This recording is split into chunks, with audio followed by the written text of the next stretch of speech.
यायला आज खूप उशीर झालेला आहे। कार्यक्रम मला वाटतं 6 का 7 वाजता होता आणि मला यायलाच 9 वाजले, 9 का 9:30 वाजले। याचं कारण असं की सकाळपासून बारामती, त्यानंतर पुरंदर, त्यानंतर मी थोपटे साहेबांना भेटायला गेले आणि सकाळपासूनच सगळे कार्यक्रम सुरुवात वेळेवर झाली आणि मग काही हिशोबच नव्हता। काल तर दौंड आणि इंदापूरचे कार्यक्रम रात्री 1 वाजता संपले। म्हणजे कार्यकर्त्यांचा उत्साह, मला असं वाटतं मी पहिल्यांदाच लोकसभा लढले, कारण का मागच्या 3 वेळा मी कधीच कार्यकर्त्यांचा एवढा उत्साह, किंवा मला नाही वाटत आपण काय सत्कार पण घेतले होते कधी 3 वेळा, पण हे इलेक्शन आपल्या सगळ्यांसाठीच वेगळं होतं। आता मी सचिन दोडके मला सांगत होते की आपण कार्यकर्त्यांना चार्ज केलं पाहिजे। संसद महारत्न खासदार विजयोत्सवाचा चौकार, बारामतीचा जगात जय जयकार। माननीय सौ सुप्रियाताई सुळे चौथ्यांदा प्रचंड बहुमताने विजयी झाल्याबद्दल आपले हार्दिक अभिनंदन। तसेच लोकशाहीच्या या उत्सवात सहभागी होऊन मतदान केलेल्या सर्व मतदारांचे मनपूर्वक आभार। शुभेच्छुक माननीय श्री अतुलप्पा धावडे, माजी उपसरपंच, कोंडवे जावडे, पुणे। आपणच जर बॉडी लँग्वेजमध्ये वाईट दिसलो तर कार्यकर्ते कसे लढतील? मला सचिन तुम्हाला सांगायचे की हे सगळे जे कार्यकर्ते आहेत ना, यांना आपण कसे वागलो तरी ह्यांना आयुष्यात काय करायचं आहे हा निश्चय त्यांनी केलेला आहे। त्यामुळे आपण, कारण ह्या संपूर्ण भागामध्ये याचा उल्लेख रोहितने त्याच्या भाषणातही केला की असेही असंख्य लोक आहेत ज्यांनी अर्धा प्रचार माझा केला आणि नंतर अर्धा विरोधकांचा केला। असे खूप, म्हणजे मी आता जेव्हा वळून पाहते तेव्हा मला आधी खूप वाईट वाटायचं आणि आता काय नाही वाटत। आणि त्याच्यामुळे 11 महिन्यामध्ये इतकी काय काय गंमत जम्मत झालेली आहे। म्हणजे कोणी मिर्झापूर TV सिरियल पाहिले काय? जेव्हा करू ना तर बारामती ही मिर्झापूरपेक्षा जास्ती डेंजरस होणार आहे, कारण असे अनुभव कधीच मी तरी आयुष्यात विचारही केला नव्हता। अशा अनेक घटना या मतदारसंघात झाल्या। काही लोक तर सगळीकडे धमक्या देतच फिरत होते।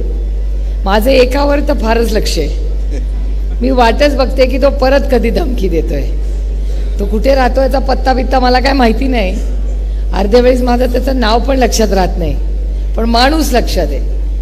कारण सगळ्यात जास्त त्रास या संपूर्ण भागात धमक्यांचा कोणी दिला असेल तर त्या एका व्यक्तीने दिलाय।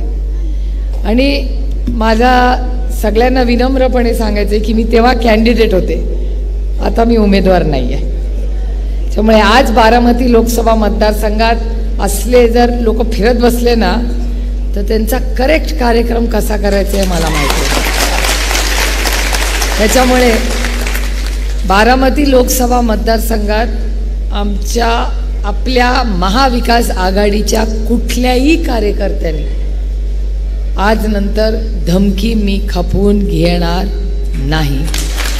परंपरा रंगांची ओळख आहे आम्हाला आपल्या निवडीची। रंग, कलर्स ऑफ लाईफ। पुण्याच्या शिवने उत्तम नगर उपनगरातील दर्जेदार वस्त्रांचे सर्वोत्तम दालन, जिथे आपल्याला मिळतील साड्या, रेडीमेड्सच्या विलोभनीय व्हरायटीज, पुरुष आणि लहान मुलांसाठी स्वतंत्र दालन। एकदा नक्की भेट देऊन खात्री करा।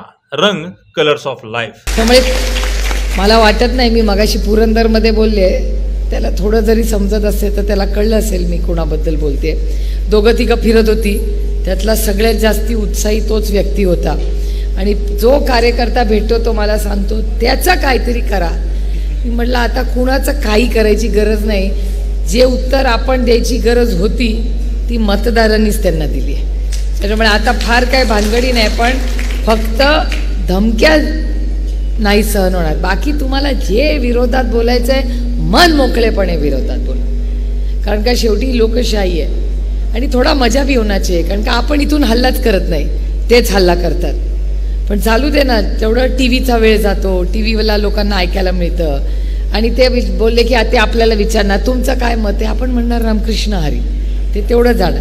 त्याच्यामुळे आपण आपला सुसंस्कृतपणा कधीही सोडला नाही आणि आपण कधी सोडायचाही नाही। पण जर आपल्या सहकार्यां कार्यकर्त्यांना त्या वारंवार परत धमक्या आल्या तर इस टाइम करारा जवाब मिलेगा। कारण का ही आपली संस्कृती नाही.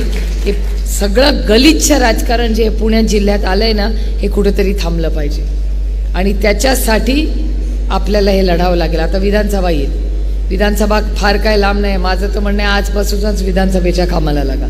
आता एक एक दिवस महत्त्वाचा आहे. 100 का 120 दिवस राहिले.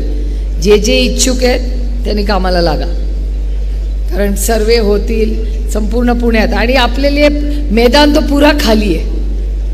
जो पाहिजे त्याला तिकीट मिळेल, कारण का सगळी इच्छुक तिकडेच आहेत. त्याच्यामुळे आपल्याकडे तो काही प्रॉब्लेम नाही. आणि मी मगाशी रोहितचं भाषण ऐकत होतं. रोहितनी फार जोरात सांगितलं की बँक पण आपण लढवणार. रोहित, मला काही प्रॉब्लेम नाही बँक लढायची, पण मला एक फक्त सूचना आहे तुला की बँक जरूर लढा, जरूर जिंका, पण कुठलीही ब्रांच आपली सत्ता आल्यानंतर 24 तास चालणार नाही. वो नाही होगा.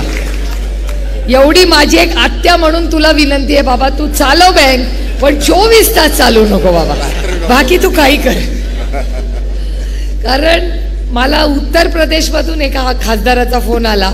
ते म्हणले ताई मेरे को बैंक में अकाउंट खोलना है. म्हणलं क्यों? से नहीं, तुम्हारे निर्वाचन क्षेत्र में 24 घंटा बैंक चलता है, मेरे को वही खोलना है. म्हणलं भैया ऐसा नहीं होता. आणि मी तुम्हाला शब्द देते की बँक जी उघडी राहिली ना, त्याच्यात आज तो गरीब तिथला जो काम करत होता ना, त्याला जेलमध्ये टाकलंय. तो गरीब आहे, कष्ट करणारे, मेरिटवर त्याला ती नोकरी मिळाली. त्याची एक बायको आणि त्याची लहान मुलं आहेत. तो निर्णय त्याचा नव्हता. तो निर्णय कोणीतरी त्याच्या मागे आहे, ज्यांनी त्याला ती बँक उघडी ठेवायला लागली. मी स्वतः उद्या दुर्गाडे सरांना फोन करून सांगणार आहे की दुर्गाडे सर, मी 15 दिवस देते तुम्हाला.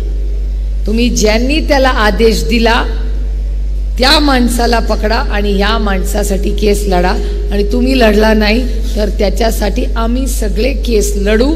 आणि ह्यांनी ज्यांनी हे चुकीचं काम करायला लावलं, कारण का अर्थातच तो बिचारा तिथे कामगार आहे. तो काय आता उद्या सचिन दोडकेंनी सांगितलं हे सगळे केटरर रात्रभर बसणार, काय करतील बिचारा, पापी पेट का सवाल आहे. ते बसतील रात्री आणि पोलीस आले तर म्हणतील कोणी, ते बिचारे जातील जेलमध्ये, सचिन दोडके बसतील इथे आराम से. ऐसा नहीं चलेगा.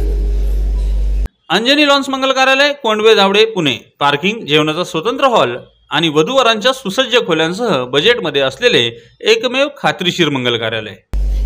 ज्या माणसाने चुकीचं काम PDCC बँकेत केलेलं आहे त्यालाच शिक्षा व्हायला पाहिजे. कुठल्या तरी गरीब तिथल्या काम करणाऱ्याला शिक्षा होता कामा नाही.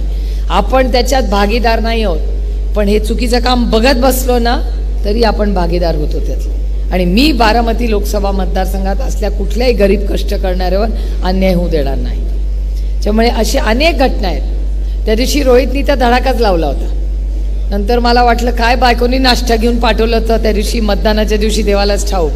दर अर्ध्या तासाला व्हिडिओ, हा पैसे वाटतोय, तो पैसे वाटतोय. त्याच्या आधी त्या भोरवाल्यांनी गाडीच पकडली पैशाची, तिथे दिसत आहेत हजारो रुपये आणि पोलीस म्हणतात किती 1100 रुपये. म्हटलं अहो डोळ्यांनी दिसत आहेत हजारो रुपयाच्या नोटा पडल्या आहेत, तुम्ही काय 1100 म्हणताय. आता ती मारामारी चालली आहे. संग्राम दादा आणि आपले सगळे लोक लढत आहेत. आता त्यांच्यावर केस करायच्या ऐवजी आपल्याच लोकांवर केस करतायत. आणि आज ते एक नवीन बातमी आली. आता खरी खोटी मला माहिती नाही, हे रेकॉर्ड करणाऱ्याने, मी म्हणत नाही आहे, असं कानावर आलंय. खरं खोटं मला माहिती नाही. आज बऱ्याच लोकांना फोन गेलेत आणि हिशोब मागायला सुरुवात झाली. नाही नाही, कोण अहो तुम्ही कशासाठी टाळ्या वाजवताय. मी कुठली बँक हिशोब मागते का विचारलं नाही.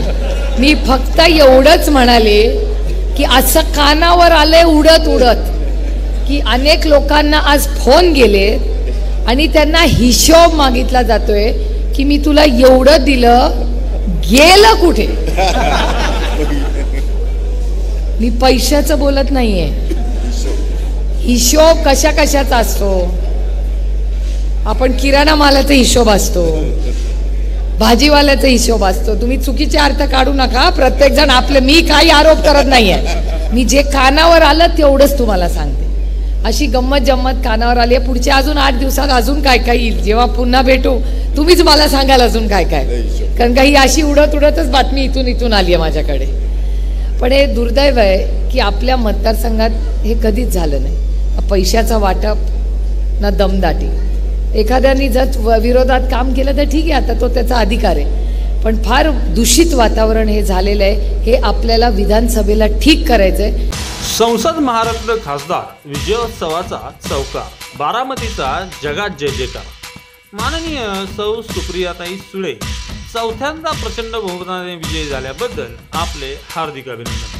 तसेच लोकशाहीच्या या उत्सवात सहभागी होऊन मतदान केलेल्या सर्व मतदारांचे मनपूर्वक आभार. शुभेच्छुक माननीय श्री अतुलप्पा धावडे, माजी उपसरपंच, कोंडवे धावडे, पुणे. कारण का महाराष्ट्राच्या संस्कृतीमध्ये किंवा जिल्ह्याच्या संस्कृतीमध्ये हे शोभणारं नाही आहे. आणि एक लक्षात ठेवा, हे जर लोकसभेला झालं, उद्या विधानसभेला होईल, उद्या ग्रामपंचायतीला होईल आणि हे सगळ्यांनाच त्रासदायक आहे. त्याच्यामुळे हे आत्ताच थांबवा आणि आत्ताच आवरा. कारण का आत्ता आपण आवरलं नाही तर अडचणी होतील. आणि जर हिशोब मागायला लागत असेल तर रोहित म्हणला ही गोष्ट खरी आहे की नेते खोक्यावाले असू शकतील, पण ह्या देशातली जनता बिकाऊ नाही, हे या सरकारमध्ये जातं. सर्वसामान्य माणूस हा निष्ठावान आहे, तो काय असल्या भानगडी करत नाही. त्यामुळे त्यांना असं वाटलं असेल 50 खोके एकदम ओके, भैया इधर नॉट ओके. त्यामुळे अतिशय चांगलं काम तुम्ही सगळ्यांनी या इलेक्शनमध्ये केलेलं आहे. सगळ्यांना जेवण करून लांब जायचं आहे, त्याच्यामुळे आपला फार वेळ घेणार नाही. पण पुन्हा एकदा संघर्षा काळात ज्या पद्धतीने तुम्ही लढला त्याला तुम्हाला मनापासून मानाचा मुजरा करते. आणि आपल्या सगळ्यांनी जी संघटनेमध्ये अतिशय उत्तम काम केलं त्याबद्दल तुमचे मनपूर्वक आभार मानून आपली रजा घेते. जय हिंद, जय महाराष्ट्र, जय आघाडी.